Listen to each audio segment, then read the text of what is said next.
салом бинандагони азиз, имрӯз 23 март аст ва ин ҳам барномаи ахбори озодӣ. Таваҷҷӯҳ кунед ба номгӯи мавзӯъҳои барнома. сокинони деҳаи аз заминҷунбӣ зарар дида дар шимоли тоҷикистон аз тарс шаби гузаштаро дар берун рӯз карданд.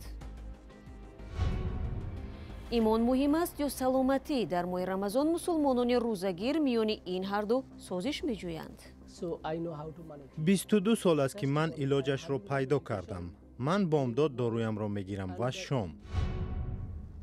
ва тароҳони тоҷик мегӯянд муди имсолаи баҳорӣ омехтаи чакан бо атласу шоҳӣ аст. ин нави либос ба занону духтарон ҳам хушомада аст. атласе ки либоси миллии тоҷикон ҳисоб мехӯрад, ҳамроҳ кардан бо ин нақшу нигор. дар заминларзаи шаби 23 март даҳо хона ва иншооти ёрирасон дар ноҳияи кӯҳистони масҷо хароб шуданд. сокинони деҳаи палдорак мегӯянд шаби гузаштаро дар берун рӯз карданд. мақомот гуфтанд барои ҳисоб кардани зарар комиссия бо раҳбарии нахуст вазир Қоҳир Расулзода таъсис ёфтааст. ваъда шудааст ки ба зарардидагони 6 деҳа ёрии ғизоӣ расонида ва онҳо ба макони амн кӯчонида мешаванд. ҳамкоронам Мулло Раҷаб Юсуфӣ ва Шаҳлои Абдулло бар асоси наворҳои корбарон ин гузоришро تهیه کردند. شب ساعت تقریبا 1:07 زمین لرزه در حالت زمین لرزه. من هم خیلی خونه هم خیلی لغده.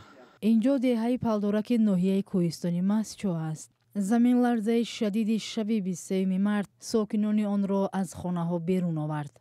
ماشینا در این حال یا علاج کردم همیشه روز کردم. دادن همین ماشینا همین حال جای خوب است همیشه بشه روز در همین جو کارگیام. زمین جنبی اینچنین منطقه رشت و شهر دوشنبه را تکان داد. مرکزی آن کمی دورتر از دهه پالدورک بود و ضرری اساسی را هم این مردم دیدند. 8:33 دقیقه شده نه یگم چیز نه یگم چیز در حال مردم با خبر نیست. ساکنان ضرر دیده از مقامات و سازمان‌های خیریوی کمک می‌خواهند. حکومت از تأسیس کمیسیون ویژه خبر داد و گفت نخست وزیر به جای حادثه رفته است. مقامات وعده می‌دهند که ضرر دیدگان را تنها نمی‌گذارند. قانونگذاری که هست حتما هنگام رخ دادن حادثه طبیعی به ضرر دیدگان از جانب حکومت جمهوری تاجیکستان حتما یاری رسانده میشه. با گفته ساکنان بجز دهه پالدورک زمین لرزه به دهه های پکشیف، دهمنوره، خودگیفیشانها و راغ هم آسیب رسانده است. در 2 روز اخیر این سیومین زلزله سخت است که ساکنان تاجیکستان را میترساند. شام 21 مارت لرزه های زمین یک قسم ساکنان را مجبور کرد که خانه های خود را چند ساعت ترک کنند.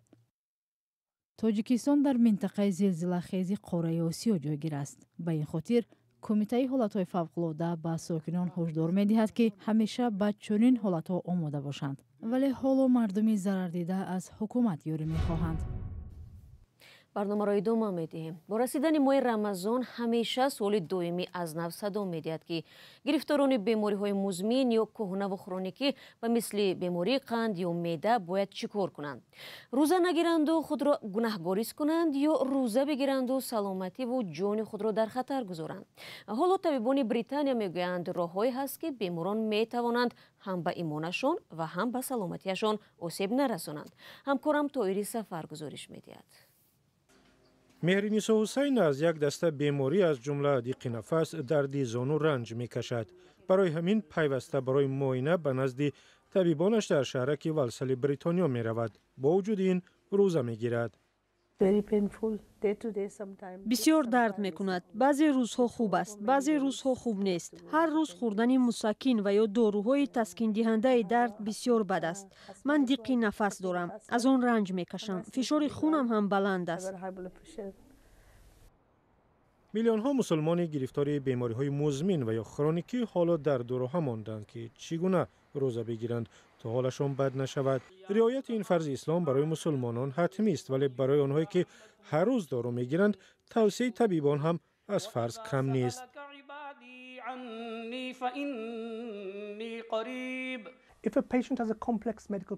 اگر بیمار مشکلات طبی سخت به مثل بیماری گرده داشته باشد یا دیالیز میگیرد نباید روزه دارد. اگر میخوان بگیرند پس باید با طبیبشان مشورت کنند. عین زمان اسلام میفرماید که اگر شما بیماری داشته باشید شرط نیست که روزه بگیرید. تعدادی از بیماران مزمن مثل سعدالدین که بیماری قند دارد میگویند راههای روزه داشتن و عین زمان آسیب نرساندن به صحتیشان را یافتند. 22 سال است که من علاجش را پیدا کردم. من بامداد دارویم را میگیرم و شام. یعنی من پس از غروب آفتاب دارویم را میگیرم و صبح پیش از طلوع آفتاب که به بیماری قندم تاثیر نکند. بعداً آبی زیاد می نوشم و سبزیجات زیاد می خوریم که تمام روز به ما کمک می کند. در جریان روز مقدار قندمان را می سنجیم.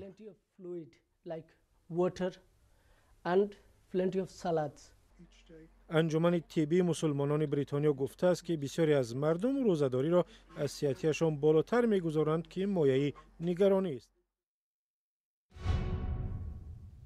برمیگردیم به تاجیکستان. دادگاه در دوشنبه بعد بیش از 4 ماه بازداشت حکم محمدی رحمت الله را اعلان کرد. او در میانه سالهای 2000 در اوج فعالیت رویه سلفیه در تاجیکستان یکی از سخنگویان اساسی آنها در بحث‌های مذهبی با روحانیان سنتی بود. به قول پیوندانش مقامات هنگام بازداشت این روحانی در تیر ماه سال گذشته گفتند بر اساس حکم قبلی دادگاه او حق صحبت‌های دینی را نداشت اما به کارش دوام داد. امروز همکارانم علیشیر ظریفی و براد یوسفی به منزل محمدی رحمت الله رفتند. دادگاه ناحیه اسماعیل سامانی شهر دوشنبه حکم محمدی رحمت الله را که زمان او را رهبر سلفیای تاجیکستان نام می‌بردند صادر کرده است. خانواده او در محله چاریکاران شهر دوشنبه گفتند که حکم محمدی رحمت الله بر اساس ماده 307 کودکس جنایی تاجیکستان صادر شده است. این معیار قانون فعالیت‌های اکستریمیستی و یا افراطگرایی را در تاجیکستان پیش بینی کرده است. خانواده محکوم شده از صحبت روبرو خودداری نمودند و در صحبت‌های بدون ثبت نیز جزئیات پرونده را شرح ندادند. محمدی رحمت الله 50 ساله قبلا نیز محکوم به زندان شده بود. دادگاه ناحیه اسماعیل سامانی دوشنبه او را سال 2016 به 8 سال زندان محکوم کرده بود. پیوندانش گفتند محمدی بعد بیشتر از 1 سال رهایی از زندان دیگر باره از سوی ماموران امنیتی بازداشت شد. بینندگان عزیز، تفصیلات محاکمه و مجازات محمدی رحمت الله را در سامانه رادیو زودی پیدا کنید. حالا رو می‌آوریم به تجلیل نوروز. در نوروز و بهار امسال طراحان توجیک با توجه به طلبات مشتریان خود لباس‌های آمیخته از اطلس و چکن را آماده و پیشنهاد کردند. مد 4 فصل سال را معمولا در تاجیکستان توجیران معین می‌کنند، اما در فصل بهار و عید نوروز نقش طراحان توجیک بیشتر می‌شود. همکارانم سرویناز روح الله و نگاره فضل‌الدین در این باره گزارشی زیبایی آماده کردند که با هم می‌بینیم. نرگس پیراهن نوروزی این بانو را که آماده شده است به او می سپارد. هر روز او همین گونه با دوختن لباس‌های عیدانه شام می شود. می گوید با رسیدن نوروز و بهار شماره مشتریانش زیاد شده سرکار است. یک روز با 2 تا کورتا میشه دوختم. حاضی بسیار سرکار потому что نوروز 8 ماه گذشت на حاضی نوروز دخترها بسیار چکن و کورتای زور заказ میکنن. اینجا دخترها هست پوپورچی هست سنگ میزدگی هست من دیزاینر پورا میکنم هم میدوزم هم دخترها میتونم чтобы بکور نشینن.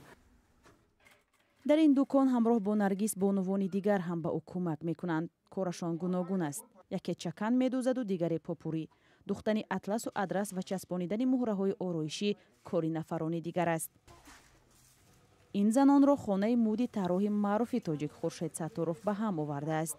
مودی امساله بهاری به گفته خورشید آمیخته چکن با اطلس و شاهی است. چون هر وقت ما لباس چکن میکردیم آماده میکردیم در نوروزی و این یک نوگانی بود که ما پیشنهاد مردم ساختیم. چطوری که در تمام دنیا اگر هر سال یک رنگ را به مد وارد کنند ولی با مردم تاجیک این دخل ندارد چون که لباس‌های ما همیشه رنگین بودند رنگین هستند و میموند و مردم ما از تمام رنگ‌ها استفاده می‌برند چه در چکن و چه در متاهای اطلس. کار امسالهای طراحان هم به زنان و دختران پسند آمده است. خریداران لباسی آنها زیادند. انا همین بالاپوش کاردیگانی که در ما میبینید با گل و شیرازهای نقش نگاری تاجیکی که خودشان اختراع کردند آرایش داده شده است و این اطلسی که لباس ملی تاجیکان حساب میخورد همراه کردند با این نقش نگار بسیار شیرین و زیبا است در تنه. برای تاجران نیز فصل درآمد رسیده است. متاهای رنگارنگ با نرخ‌های گوناگون به فروش می‌روند. نرخ این متا 1,500 سومون، آرایشش 1,500 سومون میشه باشد. آمادگی زنان به عیدهای بهاری و تلاش طراحان برای تهیه لباس‌های گوناگون نوروزی در حال است که در تاجیکستان معرکه نو با نام تاجیکانه می‌پوشیم راه اندازی شده است. به گفته مقامات این معرکه از اول ماه مارس تا آخر می در تمام منطقه‌های کشور جریان می‌گیرد. هدف از آن رعایت طرز درست لباسپوشی و ترغیب لباس‌های ملی عنوان شده است. هرچند مخالفان این مقررات آن را دارای انگیزه سیاسی می‌دانند و می‌گویند انسان باید در انتخاب سر و لباس و نمود ظاهری آزاد باشد. گزارشی که حالا دیدید چه خیلی بود؟ معقول شد یا نشد؟ می‌خواهید که اولین شده گزارش‌های ما را بینید؟ پس این تگمه را پخش کنید و آبونه شوید. شما اولین بیننده خواهید شد. بله بینندگان عزیز، ابونه شدن بر رادیو آزادی را فراموش نکنید. من باشم موضوع نوروزی را ادامه میدهم. پناهندگان افغانستانی در تاجیکستان نوروز را در مراسم در بینای سفارت افغانستان با نمایش هفت میوه عید کردند. این در حالی است که حکومت طالبان نوروز را به عنوان جشن‌های غیر اسلامی نام برده طلب نمود که هیچ کس آن را در افغانستان جشن نگیرد. پناهندگان نیز از آن شکایت دارند که از تجلیل نوروز در وطنشان محرومند و این چیز آنها را جگرخون میکند. مراجع یوسفی و امیر ایسویف مهمان جشن پناهجویان افغانستانی در دوشنبه بودند. صالحه شیرزه محصول هنرش را در جشن نوروز به نمایش گذاشته است. کرته، تاقی، جزودان زنان و دختران افغانستانی. صالحه پرچم افغانستان را هم دستی آماده کرده است. این مهاجر 2 سال است که نوروز را در تاجیکستان عید می‌کند. پیش از طالبان بسیار اوجا جشنای با شکوه بود که 4 روز جشن گل ارغوان بود و جشن دیقان بود، جشن نوروز بود. مردم بسیار زیاد اینم یک برنامه بسیار کلان تجلیل میکردن و حالی که طالبان آمدن اجازه نمیتن و این روز یک روز رسمی اعلان کردن که هیچ امروز روز باید سروازیفه اگر نباشی شاید شنیدیم که سروازیفه نباشی شاید اجازه نده باید با سر وظیفه‌ات باید از باش. اکثر شرکت‌داران این جشن زنان و دخترانند که در افغانستان زیر سلطه طالبان از کار و تحصیل محروم شدند. خوانندگان و آموزگاران مکتب سامانیان برای شرکت‌داران سمنک آماده کردند. نوار رمزی دیگ سمنک را سفیران افغانستان، ایران و بریتانیا بریدند. هرچند بریدن لنت از دیگ سمنک در تاجیکستان کاری نو است. سمنک آماده ساختیم، باز شب آتش کردن، سمنک از زیرش دیگش ماندن تا صبح 4 بجه دم دادن. باز دیروز ما میله سمنک داشتیم در مکتب، میله گرفتیم، امروز اینا دیگ سمنک آوردیم اینجا. نوشابه 7 میوه یکی از غذاهای اساسی در جشن نوروز در افغانستان است. آن از 7 میوه خشک آماده کرده می شود. این 7 میوه تشکیل دهنده از این 7 میوه می باشه که عبارت از کشمش و بادام و پسته و غولینگ و هم امی رقم میوه ها است. 7 تا میوه. دسترخوان نوروزی در تاجیکستان اساساً از 7 سین و 7 شین عبارت است. به گفته مهاجران این چیزها در افغانستان چندان معمول نیست و سمنک و 7 میوه غذاهای اساسی نوروزی در آن کشور است. به گفته بعضی فرهنگشناسان 7 میوه در تاجیکستان هم هست اما در میان مردم چندان معمول نیست. 7 میوه مثل یک مزه شربت تاجیکی را دارد. در این محفل از گروه طالبان به خاطر قانون‌های سختگیرانه‌شان انتقاد شد. بینندگان عزیز، برنامه امروز در همین جا به پایان میرسد، ولی نشر خبرها با عکس و ویدیو هر ساعت در وبسایت azadi.org و در صفحه های رادیو آزادی در فیسبوک و اینستاگرام، توییتر و تیک تاک و تلگرام و ادناکلاسنیکی ادامه دارد. ما شما را فردا در برنامه ها منتظر خواهیم بود. خود را احتیاط کنید عزیزان و خدا نگهدار.